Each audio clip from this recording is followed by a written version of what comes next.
अस्सलाम वालेकुम स्टूडेंट्स, आज इस वीडियो में हम पढ़ेंगे व्हाट इज करेक्शन फैक्टर। जैसे कि आप डीओई में बार बार पढ़ते हो कि correction factor, so basically the correction factor है क्या।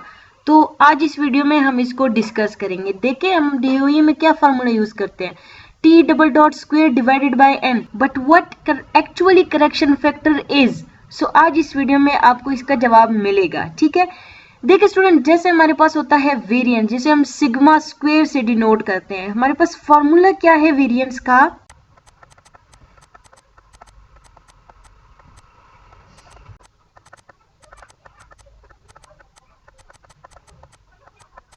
फॉर्मूला देखिए हमारे पास वेरिएंस का क्या है, summation x minus mu whole square divided by n, जिसको हम इस फॉर्म में भी लिख सकते हैं कि summation x i square divided by n minus summation x i divided by n whole square. ठीक है, ये हमारे पास क्या है, वेरिएंस का फॉर्मूला है।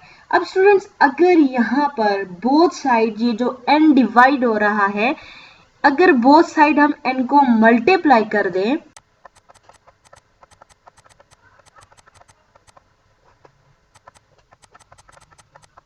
तो हमारे पास क्या आएगा, ये देखें, summation x minus mu whole square is equals to summation x i square minus summation x i square divided by n. ये देखिए होल स्क्वायर था, सो एक एन जो है वो बोथ साइड एन मल्टीप्लाई करने से जो है तो कैंसिल हो गया और एक एन जो है वो रह गया। अब स्टूडेंट, ये हमारे पास ये देखें, ये जो टर्म है एक्चुअली हमारे पास ये क्या कहलाती है, डीओई में हम क्या पढ़ते हैं कि हमारे पास सेम इसको हम क्या कहते हैं, टोटल सम ऑफ स्क्वायर का नाम देते हैं, टोटल सम ऑफ स्क्वायर यानी TSS।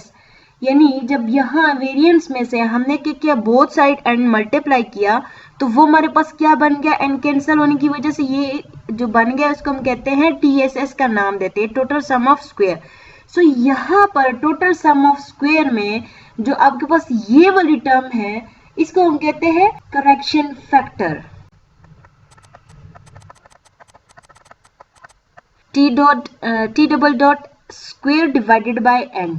ये टी डबल डॉट एक्चुअली है क्या, टी डबल डॉट जो है ये आपके पास ग्रैंड सम जो है, ग्रैंड टोटल जो होता है उसको हम डिनोट करते हैं टी डबल डॉट से, या सिंपली आप लिख सकते हो समेशन एक्स आई,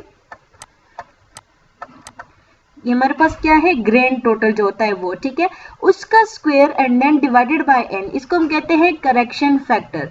यानी ये जो टर्म हमारे पास आ गई है, ये हमारे पास क्या है, ये करेक्शन फैक्टर है, ठीक है। सो ये करेक्शन फैक्टर जो है ये हमारे पास कहाँ से आई है, देखिए स्टूडेंट्स, हमने क्या किया है, हमने जो वेरिएंस था, ठीक है ना, वेरिएंस को जो है वहां पे एन मल्टीप्लाई किया, तो हमारे पास इस जो टोटल एस एस बन गया उसमें से हमारे पास करेक्शन फैक्टर की वैल्यू जो है वो आई है। यानी सिंपल अल्फाज में आप कह सकते हो correction factor is inherent part of variance, ठीक है ना। ये वेरिएंस का क्या है, एक हिस्सा है। करेक्शन फैक्टर सिंपल अल्फाज में आप कह सकते हो वेरिएंस का एक हिस्सा जो है वो करेक्शन फैक्टर कहलाता है। आप देख सकते हो ये जो हमारे पास ये वाला जो पार्ट है, इसी को हम क्या कहते हैं, करेक्शन फैक्टर कहते हैं। सो स्टूडेंट्स, आई होप आप लोगों को करेक्शन फैक्टर की समझ आ गई होगी। अगर आपको इसमें कहीं भी प्रॉब्लम है then you can ask in comment section. Thank you so much for watching.